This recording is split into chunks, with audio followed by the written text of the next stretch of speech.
Hiya, folks. This is Rick Emmett of Triumph. This is Mark Merrill, also known as Johnny B. Bad. Hi, this is a best-selling author. I threw the best-selling in there. Best-selling author Dick Wybrow. I'm Melanie from Second Shooter. This is Jeff with Second Shooter. Hey everybody, it's Brian Allen from Bridges Ablaze. Hey, this is Sammy Lee, drummer of the band Red Rain. Yo guys, it's Mark McKay. Hey, this is Frank Fletcher. Hola amigos, this is Billy Sheehan. Hey guys, this is John Karabi. Hi, this is Jim Valance. What's up everybody, it's Logan from All the Pretty Things. Hey guys, it's Leather Leone. This is Nothing from Inside the Trojan Horse. What's up guys, Cassandra Carson here from Paralandra and the Life Project. My name's Reggie and you are listening to the Weekly Pour podcast. Thanks so much for joining the most amazing twosome out there. The most amazing things that can happen to a human being will happen to you if you lower your expectations. Welcome to the Weekly Pour podcast. Here are your hosts, TBT and Ace. Welcome in. This is episode 142 of the Weekly Pour podcast. I am TBT. That guy over there, that's Ace. Welcome. We're happy to have you. Glad you're in. Wow. I don't even know where to start. What a tremendous amount of news that we have, really just based on one thing. Which we'll get into very, very soon. We'll probably skip the normal jibber jabber that we usually have going on, but yeah, it's I don't care. Important. Yeah, Important. We have 10 hours worth of. I can't talk that long. No, we've got 10 hours worth of stuff to talk about in our hour. So that's what we're going to do. We're going to jump into it. We're going to have fun. If you have been living under a rock for about the last, month or five, you probably don't know anything about the Back to the Beginning Black Sabbath tribute show that just happened this past weekend. I just said it a minute ago, 10 hours of material. Right. 73,000 bands. Okay, maybe not that many, but ridiculous. Birmingham, England, hosted what was the farewell concert by Black Sabbath. This concert was attended by every original member of Black Sabbath. So we're talking Tony Iommi, Geezer Butler, Ozzy Osbourne, and Bill Ward, who a lot of people really... He's our hero. Absolutely. He's our hero. He is our jukebox hero. He took his shirt off and played drums. Is that what you're getting at? I was going to get there, only because there's a quote that's running out there that was put up by Tony Iommi. He was telling a story about their rehearsals and everything, and Bill Ward kept taking his shirt off. And if you're familiar with The Lord of the Rings, then you will understand this whole thing. He says that he kept reminding him or telling him he looked like Gollum, which is kind of funny. So yeah, put your shirt back on. You look like Gollum. Right. Kathy in the chat says he deserved to be shirtless. Absolutely. And if you look at old footage of Black Sabbath, that was his thing. He always took his shirt off. Now he's just, he's older and thicker, and, it made Tony laugh. And that's a big thing. Before we go any further, I want to say hi to whoever's in the chat. We got a bunch of people watching, of course. The chat is starting to get active.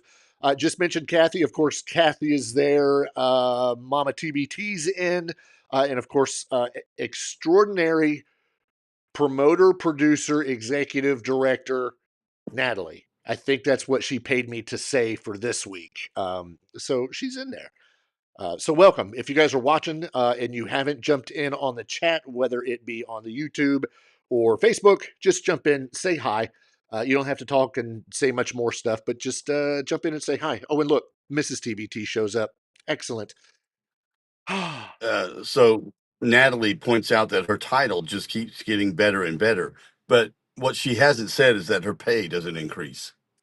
This is true. She also hasn't mentioned the fact that it's her pay to us that keeps going up, to say those fancy words.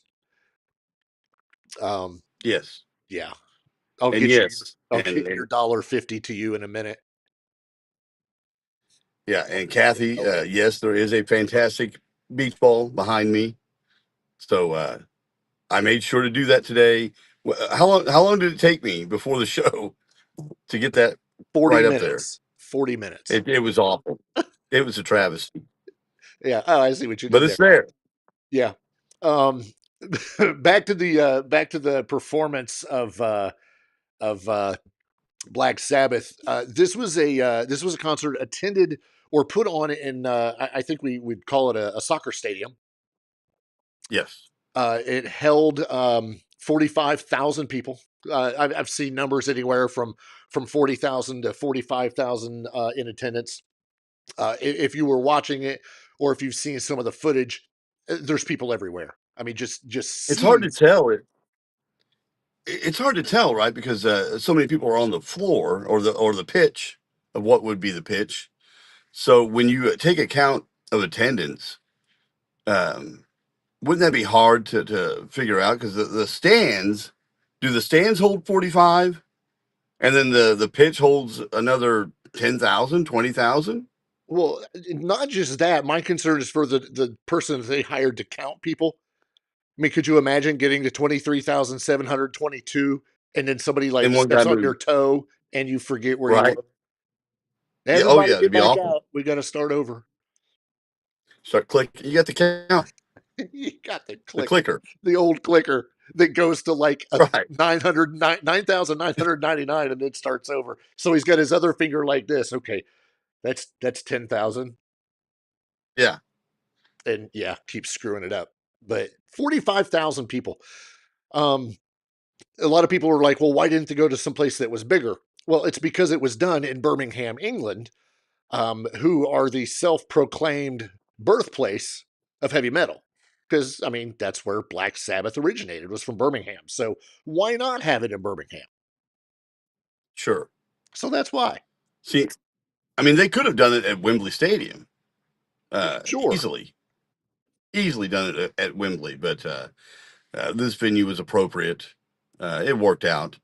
I mean, it's not like they needed to make a certain amount of money to put this off. No one was getting paid to perform. This was all voluntary. All the money was being donated to a couple separate charities, right? Yeah. There was a children's charity and then one for Parkinson's, I believe. Yeah. So And yeah, it worked out. exactly. The 45,000 people that were in attendance, however you want to look at it, crowd, a crew, whatever, 45,000 in attendance. But that doesn't account for the 5 million. Right. That's a lot. 5 million people who streamed this show that went worldwide easily. Right. Right.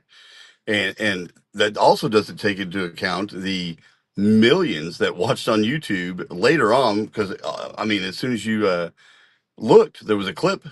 There were clips everywhere, everywhere. It's on every bit of social media: YouTube, Facebook, TikTok. I mean, it's Yeah. flooded.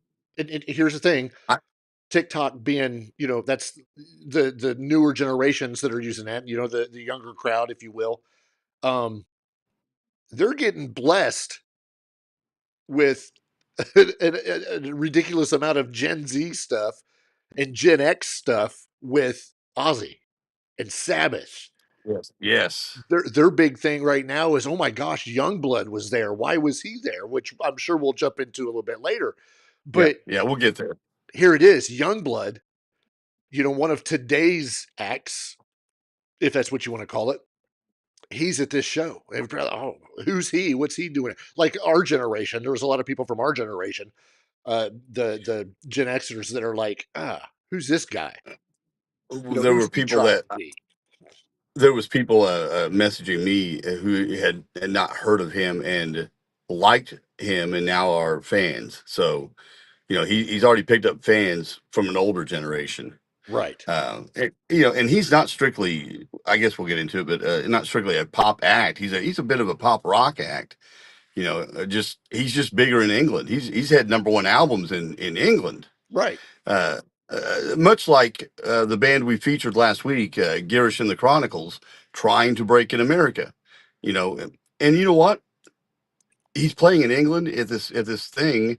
What better way to break worldwide? Worldwide. I'm trying to think. I'm running through my head real quick of all the people that participated. I'm pretty sure he was the youngest participant there. He's 27, right? 28, Yes. 27. And not only, okay, I'm going to go out on a limb here. Not only was he the youngest, but he may have had the probably one of the top 3, in my opinion, top 3 performances. #1, we'll get into a little bit later, but he easily top 3. And for those that don't know, and we're going to go through the entire lineup here in a minute, he performed Changes with a plethora of other musicians, a Thank you for that. potpourri. Yeah, absolutely. That was just absolutely insane. But this has been the problem that you and I have been discussing since that show. How are we going to talk about this? In what order? And how are we going to cram it all in there? Because not only do we need to talk about the songs that were played, which some were very, very deep cuts of Black Sabbath's. Right. We also have to talk about the bands. We also have to talk about the surprise performers and those that weren't necessarily a surprise, but they were just a portion of another band. You may have the drummer from this band. You may have a guitar player from this band. One guitar player in particular, again, we'll get into it here in a minute, 18 different songs? I know 12. Okay, 12. 12 different songs that this one artist. Heavy lifting is what he did. Yeah. And it was on purpose. It wasn't like it was, not planned. It was good.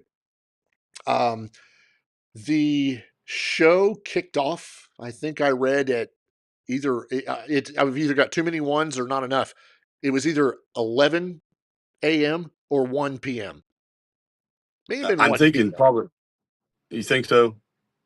Yeah, I think so, but I could be wrong. Well, 10 hours. We're talking 10 hours, 8 hours, whatever. But they went over curfew anyway, didn't they? I don't think anybody was going to shut them down. That's why it ended a bit abruptly when Sabbath was on. I had heard they had went over the curfew.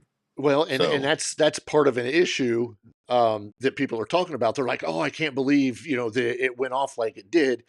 They just left Ozzy there and blah blah blah." It's not what happened. Everybody needs to stop. That may have been how the live stream ended, but that is not how the live show ended. Right, and Tony Iommi talked about that, I think, today. Right. That I had heard an interview where he talked about that a little bit, where he heard it looked abrupt, like everyone just kind of walked off the stage, and he's sorry it looked that way, but that's not really how it was. No, I mean, to be completely honest, it looked like it was a very, very douchey move on the part of the other band members. But again, it's just the way it was cut off. So yeah. That's not the way. That's not the way it happened. Let me get to. Gosh, I don't even know where to start. I guess we'll start at the beginning. We've got a list of all of the bands, all of the songs, a little bit of everything, and I've got to pull this up. So, do I have the time on there? I do not have the time on there. As everybody knows already, the poster, the teaser poster for this, and the advertisements and everything, you knew you were going to have Metallica, Guns N' Roses, Slayer, Tool, Pantera, Alice in Chains, Gojira, just a ton, and of course Ozzy and Black Sabbath. But what they did do, and I thought they did a very good job at this, was these little surprises, these super groups as they called them. You didn't know who they were. You knew who some of the performers were going to be. But we Right. didn't know So what much. they were doing. No, everything was so well kept under wraps, which is shocking. Shocking how quiet everything was. I believe I heard in an interview that they didn't even know, the performers didn't even know what they were going to play for up until last week. I Right. think last week. Yeah, and they show up for rehearsals. Here's your songs, and can you imagine trying to manage who plays what song? Yeah. Can you imagine? Because that came up with Rival Sons. Right. Okay, so Rival Sons, and that may be the only minor drama that I've heard. They were a little upset because they had been charged with playing Electric Funeral, and then we're told that Anthrax is playing it. Well, no, Pantera Pantera. was playing it as well, and they're like, they took our song, but so that song got played twice because that's what they rehearsed. But Well, I mean, so but did you know what? Changes. Did it get played twice? Yes. I heard it was only one. Was Electric Funeral, but who cares? Because Rival Sons was the second act. They played it 1:30 in the afternoon. Pantera didn't play probably till 9 o'clock. Yeah. So, yeah. You know what? Whatever. Get over it. And before anybody asks, because somebody will probably jump in on the chat and ask, no, we do not know who the band was that was kicked off of the performance or of the show by Sharon. She made a comment, I guess, the day of the show that as soon as it was over and everything had settled down, she would be saying who it was. There's tons of speculation. Um, we're now what 4 5 days out from that show. Haven't heard anything. I have my guess of who it was because it's kind of I think it's kind of painstakingly clear, but we'll see. We'll see. Well. We know Priest couldn't make it Right. because they had the obligation with the Scorpions show that was not that far away. They opened for the Scorpions along with Alice Cooper. That was the 40th anniversary show Yeah. for the Scorpions, and that had been planned way, way in advance, and no way of knowing that this event was going to take place at the same time. Exactly. So they're committed, but they did the cool cover of War Pigs. Yes. Which Yeah, we and it talked was well about last done. week. Yeah, and I finally watched it, and it was great. Yeah. The band I'm thinking of, they toured with Ozzy back in about, I don't know, 87. So we'll see. I want to be right just so I can throw up a big middle finger, but we'll see. But I don't know. I don't know. I All don't right, even I know want to scramble now. now. I don't even know now that the dust has settled and everybody's like, oh, this was so good. It was so great. Now, I don't even know if it'll come out. If anything, I don't think it'll come from Sharon. It'll be leaked. I heard from Right, Sharon. right. I mean, right now there's so much goodwill Right. emanating from this event that why would you want to spoil it with something like that? Just because people want to know something and think they have something. Of course it was them. Whatever. We'll hear. Well, The teaser sheets are out, oh, I know who it is. Here's a spoiler. You know, this isn't yeah. This isn't a prediction. This is a spoiler to steal a line from Paul. So and there was some of the Ozzy, like the Ozzy guitar spot became a coveted gig for guitar players, after, Randy and then Jakey Lee and uh, Brad Gillis briefly in there. And some of those guys, it would have been cool to have there that weren't there, like Brad Gillis. right. Uh, yeah, that would have been really neat. And he could have done some help there on the guitar work after certain ones dropped out, like Wolfgang dropping out and a few others. Um, I can't go through the whole list. I don't have it in front of me, but there's been quite a few guitar players, and not all of them were there. Oh, yeah, no, not at all.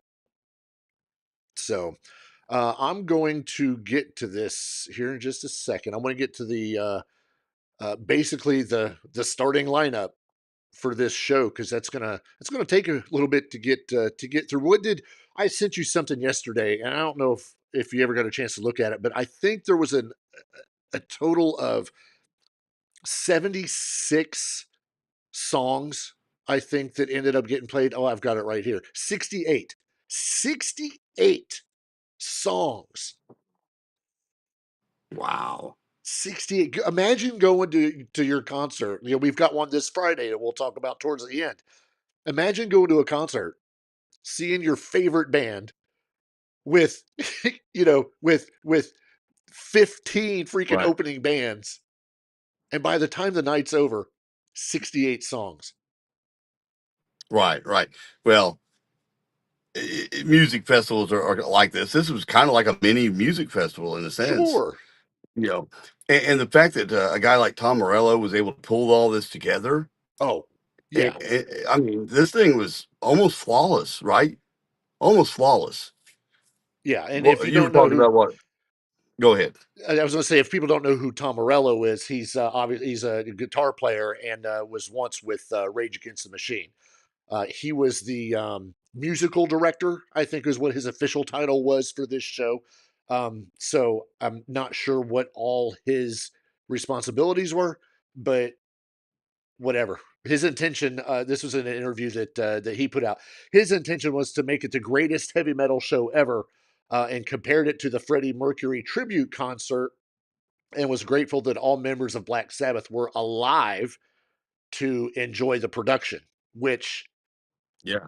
I'm not going to go down that rabbit hole of the Rock and Roll Hall of Fame, but here you go. Right.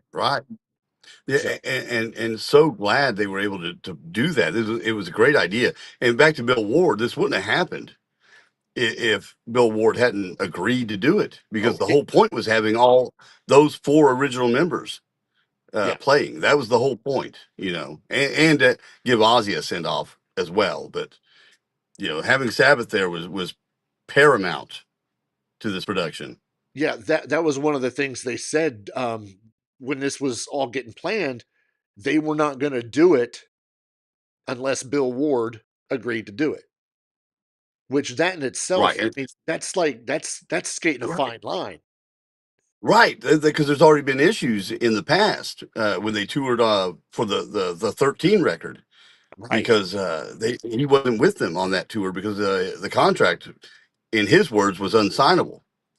And and back, I thought Bill played well. I mean, we're getting ahead of ourselves, but Sure. I thought he played well, good enough.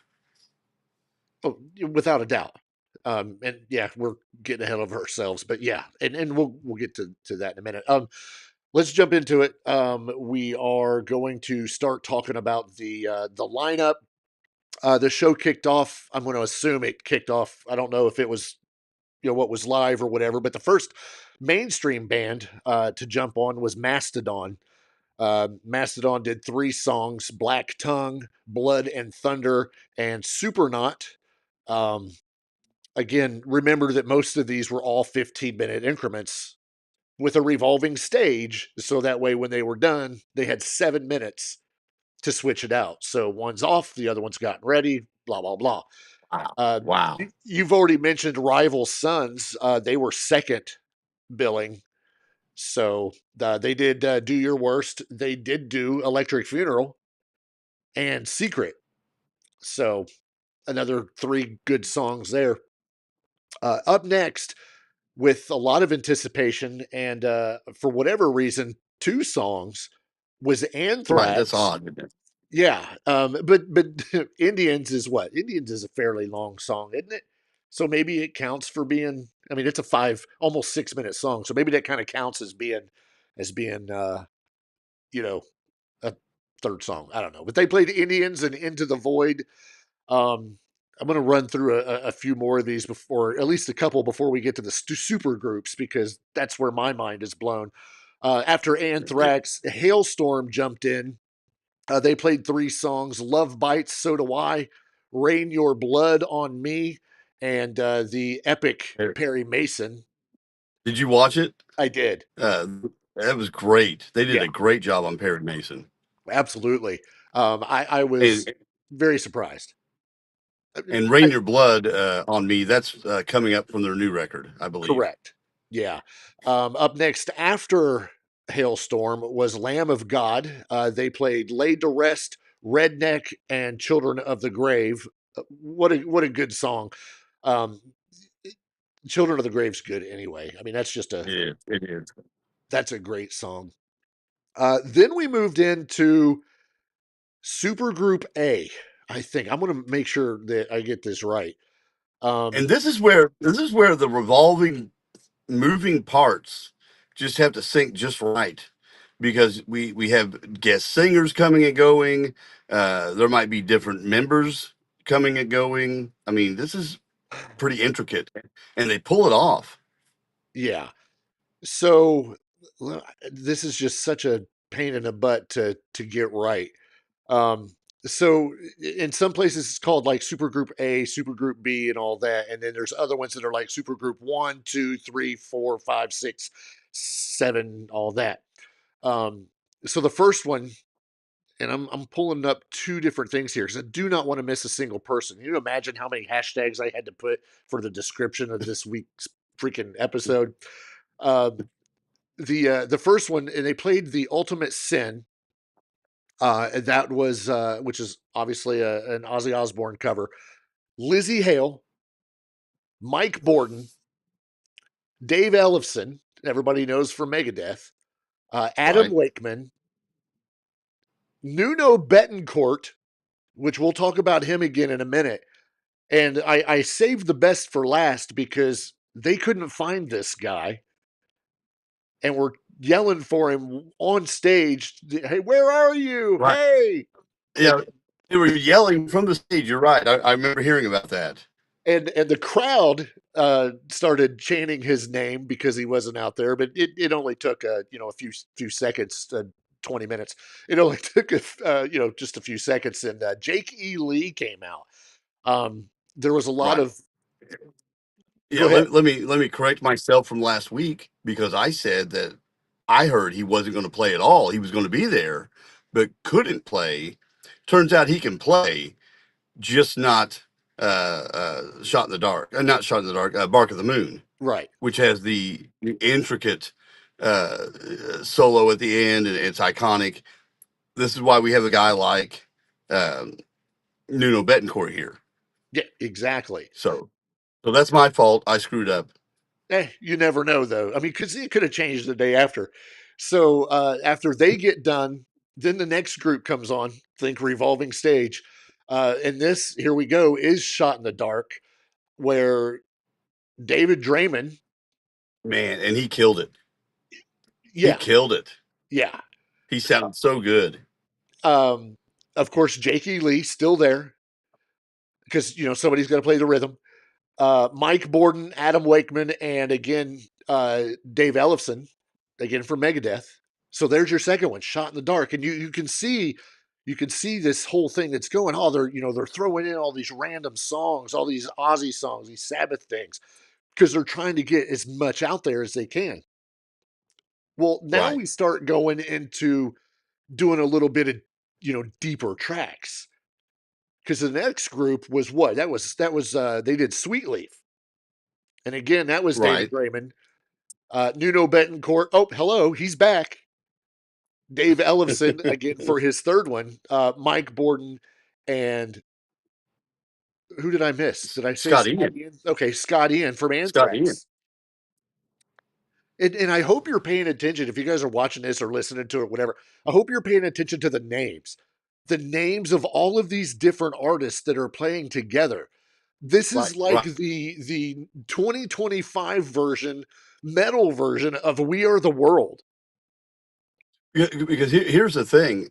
If you couldn't be there, your band per se, let's say Megadeth can't be here for whatever reason.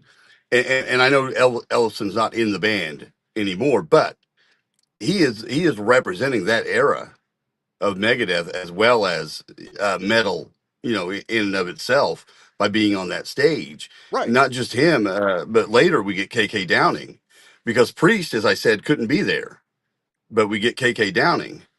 and that was a big deal. So Yeah.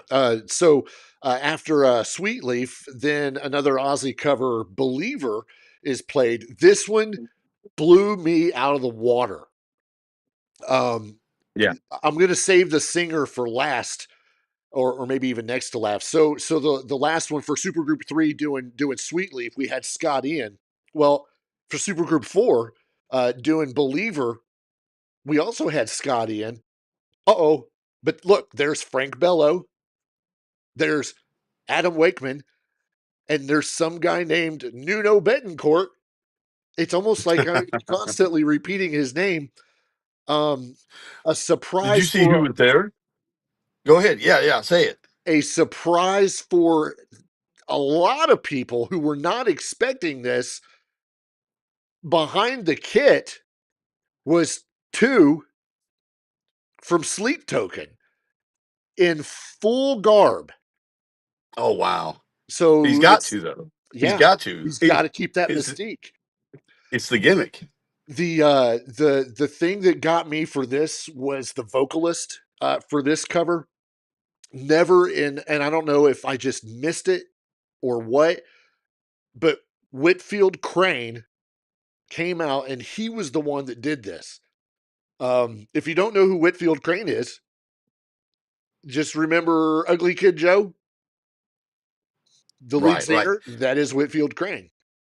That's so strange. Where did they find him? Yeah, I don't You know, know. and that's a hard song to sing. I would think that's a different song, and it's a deep track. It may Believer. have looked it, but he went through it like it was nothing. Absolutely nothing. Super impressed. So then we get into what some people are calling the absolute single best um, group that was out there, other than the bands that are there themselves. But this is what is being called the best cover of any song that was done that night. And it was the song "Changes," which everybody should know. It's a classic. I guess I'd call it an Ozzy ballad. Um, it's just one of those songs. Um, Nuno Betancourt. Gosh, it's like I've said his name before. Frank Bello, Adam Wakeman, two once again behind the drum kit, and singing "Changes" was the 27-year-old artist Youngblood. Again, who a lot of people were like, "Who is he?" If you have He not killed it. listened, oh yeah, that's what I was going to say. If you've not listened to it, if anything, jump on YouTube and Google the Youngblood performance of "Changes" from this show. Phenomenal, phenomenal. They could have Right, ended and the show right there, and it'd have been it. yeah, you're right. You're right. They've had already been up there a couple hours anyway. So yeah, end it right there if you wanted to. But yeah, he's known for me. I know him through duets that he's done. Right. Avril Lavigne, he did a song with it, and I think you mentioned Halsey, right? Yep.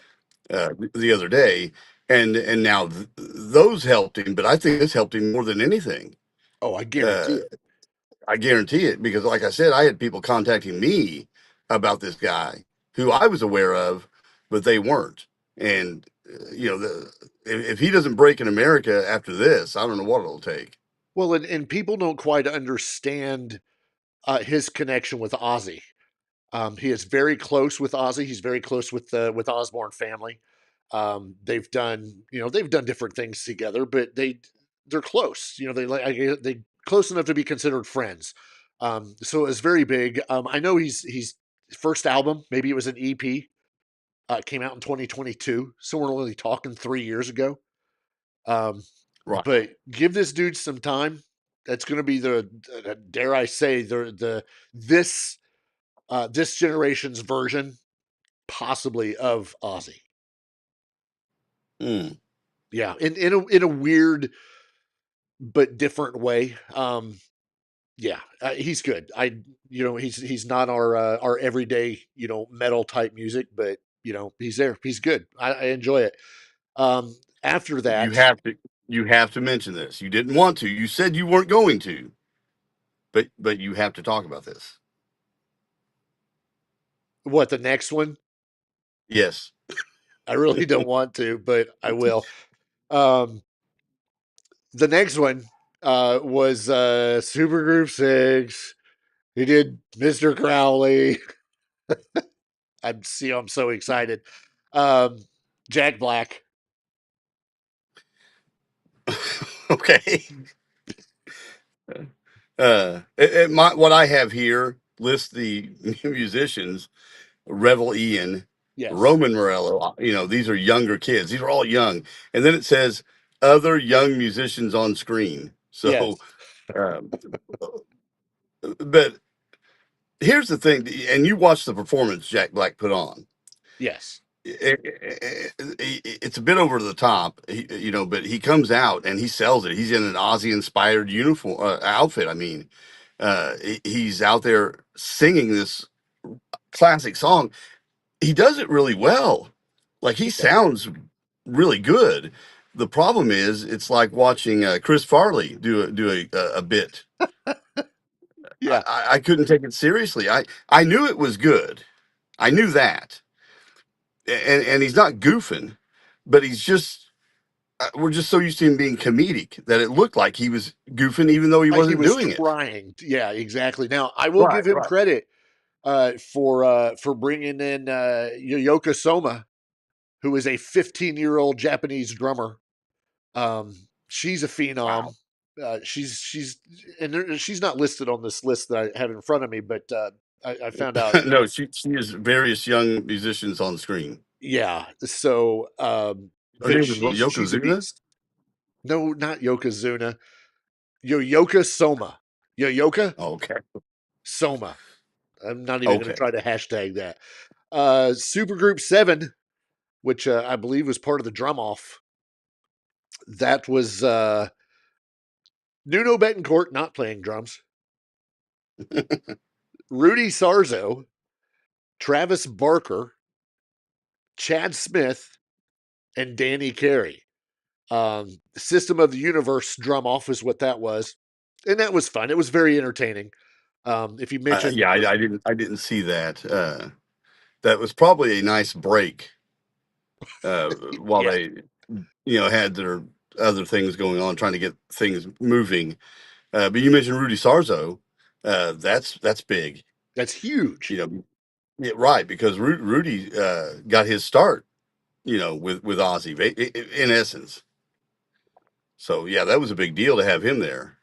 Yeah, and if it was you said it was a good break, yeah, for most everybody except for Nuno Betancourt, who's once again Right, on the list. right. There's a theme Man. here. Up next was a Judas Priest cover when this group did "Breaking the Law." This is where we finally get KK Downing to show up. Ah, yeah, yeah. Tom Morello, Adam Jones, Rudy Sarzo again, Danny Carey, and handling the vocals for this was Billy Corgan. Who did all right. I was a little leery of that, but he did all right. He resembled Rob Halford a little with the bald head and all that, and Yeah, the leather, and it did a good job, kind of imitating, because he's got that little bit of a voice for that song anyway. sure. It was good.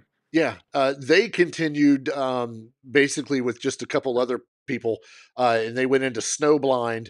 Again, Billy Corgan, Tom Morello, KK Downing, Adam Jones, Adam Wakerman, Rudy Sarzo, and Dana Carey. Danny Carey, not Dana Carvey. That's what I want to say every time I see his name. Uh, the next one is where the party started. Exactly. I look at your beach ball and it's like, oh, okay, here we go. This was Flying High Again, of course, an Ozzy cover. Some guy, what is that name? Nuno Betancourt, uh, Adam Adam Wakerman, Rudy Sarzo, Danny Carey, and the unbelievable Sammy Hagar. As you can see, that's Right, where the party starts. right. Chad Smith was there, who he's played with in Chickenfoot, and handling guitar also was Vernon Reed. Right. Right. I completely skipped over him, didn't I? Yeah, Vernon Reed was up there, and you mentioned Nuno being there a lot, but Adam Wakeman, who's in Ozzy's band, handled keyboards for almost everything. Yeah, Almost everything. But did you watch Sammy's performance with that? I did. Where he kind of forgets the lyrics, but it's okay. Like Yeah, it's rock and roll, like you you know. said, that's where the party started. Exactly. It's where It it started was all right. It started 9 groups ago, so by now that it's kicking in, and of course they jump right into Rock Candy, obviously a Montrose cover. Um, I've heard some people are upset that that Sammy got to sing a cover of his own song instead of just doing Ozzy or Sabbath or something like that. You know what? Get over it. That's a classic song. What else would he do? I mean, he could do another classic song of a classic band, but Yeah, he was in a classic band, right. And you he know? was joined by Travis Barker on that one. Um, and of course, everybody else from the previous one, and that same guy, Nuno Betancourt, again. Um, I'm Now, trying to get. you're getting ready to get into the next one, which is the same thing. He didn't sing. He didn't sing a Ozzy song or a Sabbath song, either one. You know, Oh probably no, no, no, the no. best perform. Nope. We got one more before that. Oh, before that, okay. Oh Yeah, yeah, yeah. yeah. Bark at the Moon. So Bark at the Moon comes out, and you're like, all right, cool. Who's going to sing that? Well, it wasn't Vernon Reed, but he was out there, as well as Nuno Betancourt, Adam Wickerman, Rudy Sarzo, Travis Barker, and none other than Papa Five Perpetua, Right, from Ghost. Ghost. Yeah, the lead singer of Ghost. I wasn't sure how that was going to go, but It was all right. I I liked it. liked it. Yeah, exactly. Yeah. Um, Um, it's a different thing for him to sing.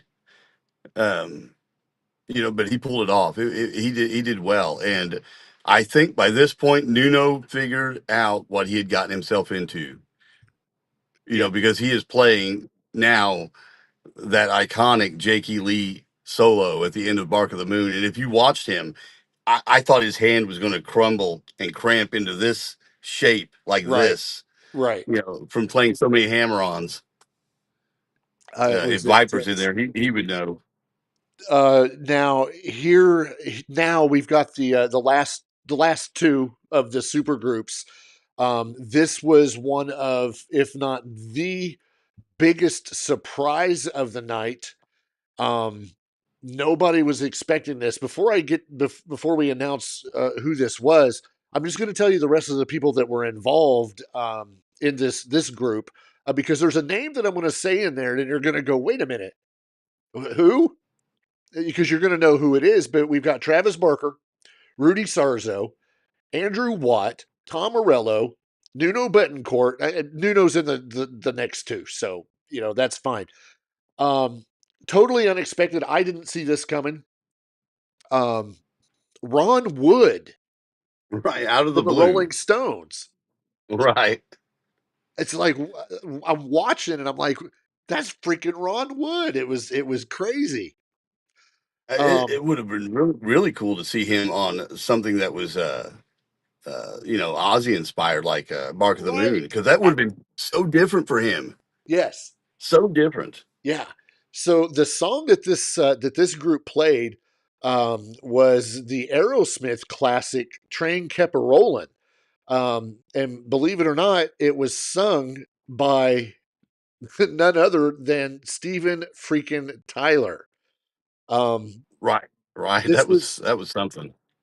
unreal, and I think it was it was months ago where we have February. discussed the vocal cord surgery he had, all that. There was a video that was He popped up. broke his throat.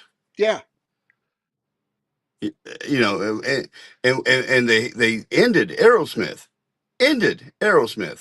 over done. this because they tried to do the Vegas residency. They did 2 shows. We're done. You know, he can't do it, and no one knew if he would be able to do it. Then in February, I think there was a little benefit in, was it in Boston? I don't something know. on the East Coast, New York City, Boston, something like that. And he came out and did 2 or 3 songs, and it was okay. Remember that? We thought, Yeah. it's not bad. I wasn't impressed. Right. Yeah. And you Yeah. said so. You said so in the air. Uh, Maybe I was a bit more generous because this is a guy coming back from a broken throat. Yeah. Okay, Kurt Angle. Yeah. Right. A broken freaking throat. So Broken freaking neck. now we're in July. We're far removed from February. We're in July. Here comes Steven Tyler, and he sounds like Steven Tyler. Yeah. I mean, it was amazing what he sounded like. Then here's Amazing. And you're wondering. the thing. It's Train Kept a Rolling. It's okay, great. He's out there to do that one song. Right, right. Yeah, but no, he did another one. He did, come out and did Walk This Way. Yeah. And then Whole Lot of Love, a Zeppelin cover, which I didn't expect. No. And he did it great because that's Zeppelin. Zeppelin's always tough because of Robert Plant's standard he has set. But I mean, he sounded like it was his song and he wrote it. Yeah. I mean, then now you're wondering what else can he do? Uh, and maybe we'll get another show from Aerosmith because here's the thing: they could warrant something like this. What we're Oh, seeing here with absolutely. this, Aerosmith could warrant it, deserves it for their role in hard rock, in the early '70s and what they've done and who they inspired. How many bands, when they talk to you about Aerosmith, talk about Rocks, Toys in the Attic, and all of that, right? Yeah. And Rat, and Motley how Crue, Poison. You can name almost every single hair metal band. yes, how many of them copied Steven Tyler? 90% of them. Right. He could sue them. He could sue Tom Kiefer for sure. But uh, so just to see him on stage doing that was something. But to hear him do so well was unexpected. Unexpected. Yeah. Pleasant surprise. The regular voice, he had some screams, some high pitch. It's not going to be perfect of what you've expected No. from back in the day, but good grief, he's in his 70s. What do you expect? But for what But he went through, we talk about like guys like Hagar who 76, whatever he is, yeah, and he's amazing, right? He sounds great. I would put Steven Tyler now in that category just for those 3 songs. I yeah, don't know if he can do a whole concert, but it sounded good for 3 songs for sure. yeah. So we come back from all the super groups and we jump into some of the co-headliners, I guess is what you would call this, because the number of songs starts to pick up. It starts with Pantera. They come out with 4, versus the 3 that the other ones were doing. Cowboys from Hell, Walk, Planet Caravan, and then their own rendition of Electric Funeral. Because by now everyone has forgotten that Rival Sons played it at 1:30. Yeah, exactly. But at the same time, everybody is still on that high that they just had from Steven Tyler. Well, Steven Tyler. There's How do you there's follow that? yeah, You could only follow that with a band like Pantera. You, right. right. And who do we get to see in this version of Pantera? We get Zach Wilde.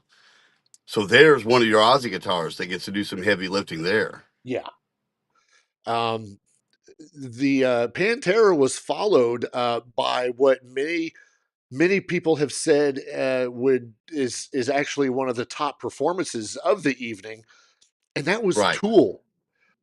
Tool came out, they did 3, but don't fret because most of their songs are pretty damn long. So they actually kicked it off with 46 and 2, which was a complete surprise. They also did Hand of Doom and Enema. Great performance by Tool. You kind of, at least the way my brain works, you think of all these bands that are there and what they've done, and then it's like you throw in Tool.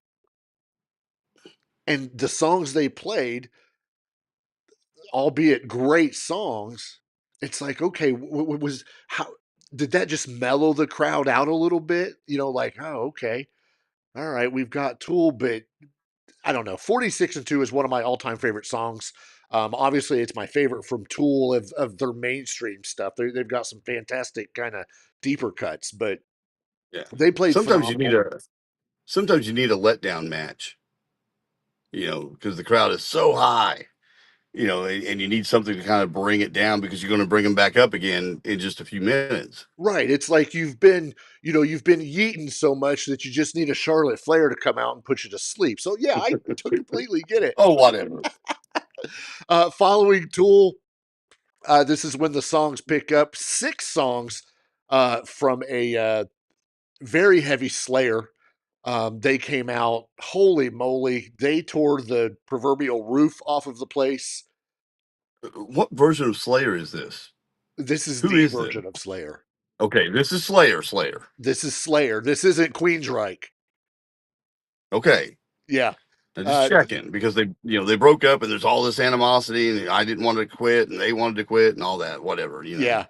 So they come out and they play Disciple, War Ensemble, Wicked World, South of Heaven, Raining Blood, which they just absolutely crushed. Of course, it's their own song. And then they closed with Angel of Death, which then brought 7.5 minutes later, everybody's favorite from 1988, Guns N' Roses. Yep. Never Say Die, Junior's Eyes. Right. Now you're getting into something because Yes, we talked about this earlier before we went on air, but everyone is playing really, really classic stuff, right? But Guns N' Roses comes out and picks the polarizing record, Never Say Die, and plays 2 cuts yeah, off of it. And both of them are good songs. I just, I'm not familiar with those as much. So I listened to Digital Ecstasy mm-hmm. and Never Say Die yesterday just because they had played them. And those aren't bad records in retrospect. They're not Yeah, bad.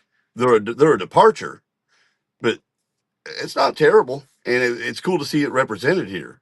I wonder exactly. if they picked it, or if Morello told them Possibly. they were playing it. I would say if I'm Axl Rose, you're not telling me what to say. Well, he's a different guy now. Right. So yeah. Viper just showed up, and and in the chat, and I already had a Viper question, and he's not there, so now we've It moved really on doesn't without him. matter because we've got 8 minutes left to get through the rest of this show, and Viper just now shows up. So Guns N' Roses, 5 songs, Never Say Die, Junior's Eyes, Sabbath, Bloody Sabbath, and then they kicked into their own, Welcome to the Jungle and Paradise City.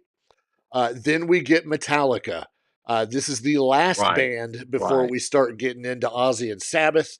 Metallica comes in with Hole in the Sky, Creeping Death, For Whom the Bell Tolls, Johnny Johnny Blade. Blade. What a great song for Metallica to play. They didn't jump into Battery, and they crushed the rest of the evening with Master of Puppets. I don't want to feel like we're rushing through Ozzy and Sabbath, but we No, get into Ozzy, who does his own thing. He does 5 songs of his own stuff. I don't know. Mr. Crowley, Suicide Solution, Mama, I'm Coming Home, and Crazy Train. If you want to listen to something that's completely intense, there is a voice, right. a Isolation. vocal isolation. It's a big word for me. A vocal isolated track or clip of Ozzy singing "Mama, I'm Coming Home." Um, don't be around anybody. Don't be live watching or listening. It is I, intense. you just It, hit me right here. I'm oh, getting emotional right now. it's unbelievable. I had to make sure that yeah, it's unbelievable. You can hear it all. He's 70 whatever, 76 years old. He's not going to sound like the Aussie of the day. He's not going to sound like it was on TV and you're hearing the band and blah blah blah. Listen to the isolated vocals and you will probably go to bed weeping.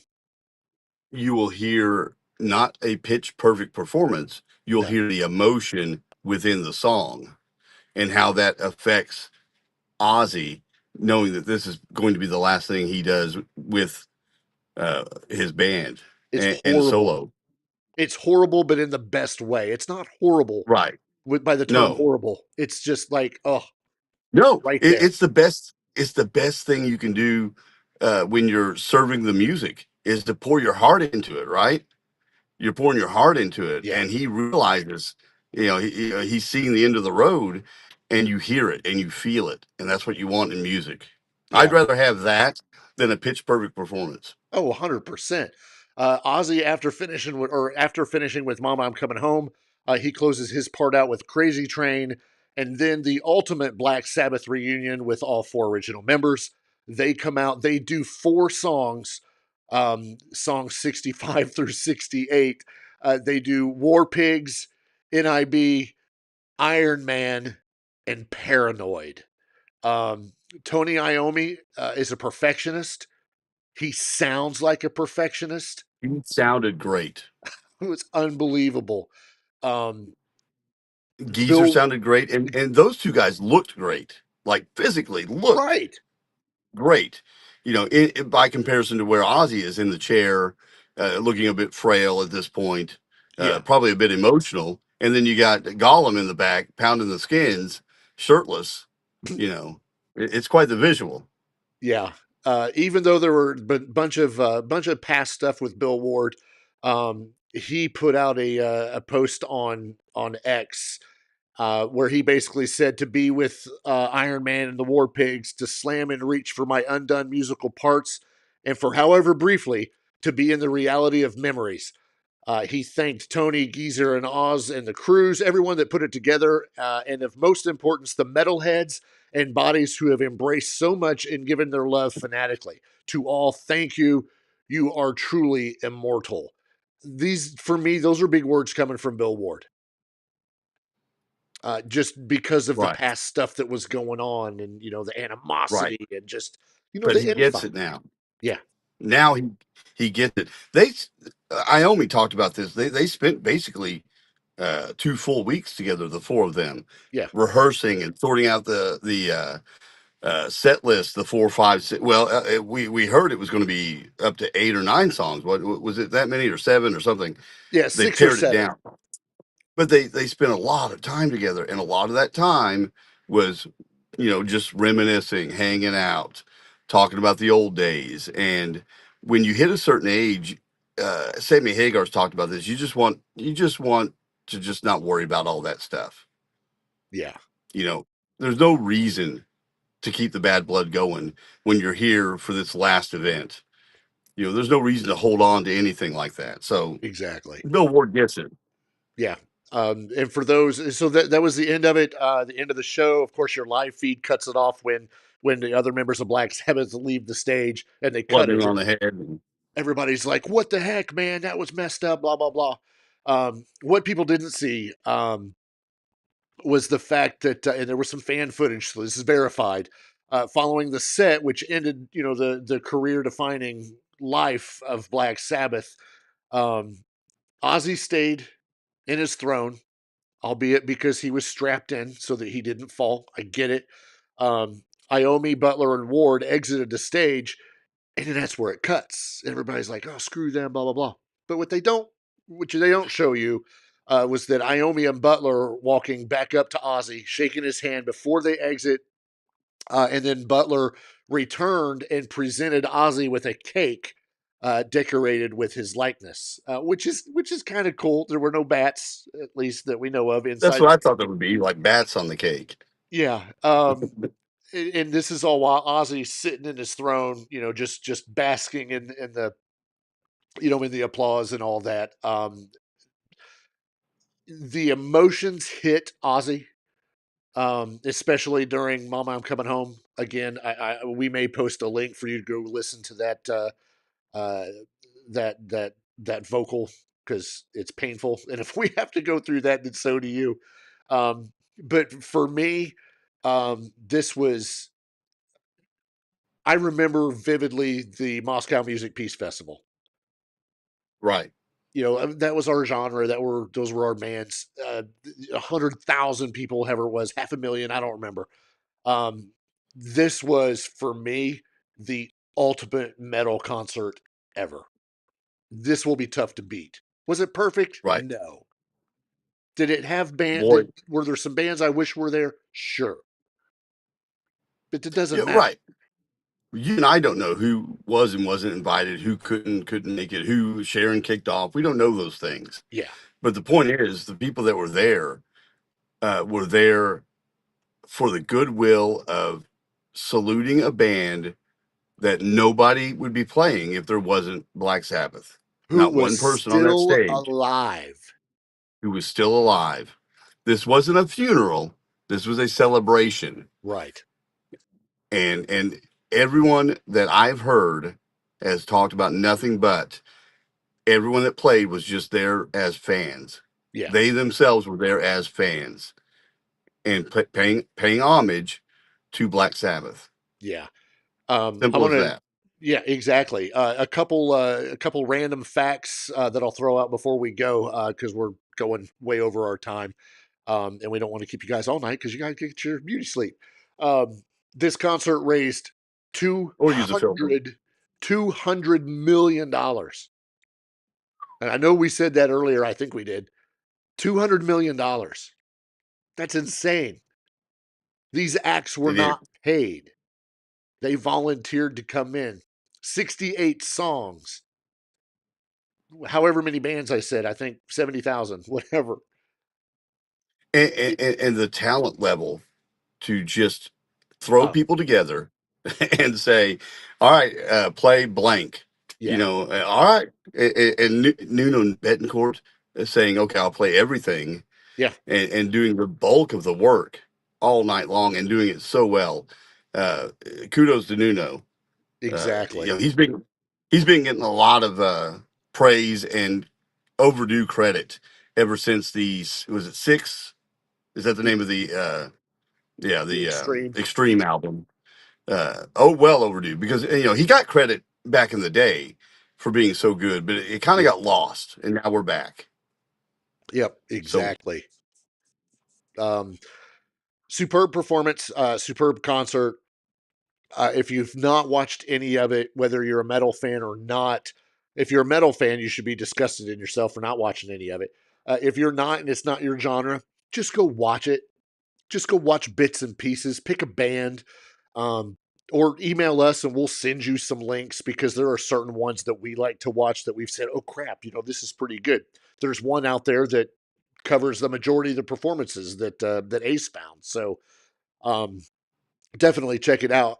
Before we go, we definitely want to remind you that if you are in the Southern Indiana area, you still have a chance now to grab tickets for Paoli, Indiana, where you too can see me and Ace. Oh, and a couple bands. But don't forget this Friday. Yeah, we'll be there. Yeah, we'll be there this Friday for Firehouse and Paralandra. That's going to be at the Castle Knoll Amphitheater in Paoli, Indiana. Doors open at 6. Show starts at 7:30. See, I've been practicing that. You're not even impressed. Good. You sound official. Great, thanks. But yeah, whatever. We'll be back next Wednesday. We appreciate you guys. Oh, one last thing. Our pour of the week, it's Black Sabbath. That's our tribute to them. So we thank you guys for tuning in. And find you something to listen to and crank it up to 10. Yeah, or 11. See ya.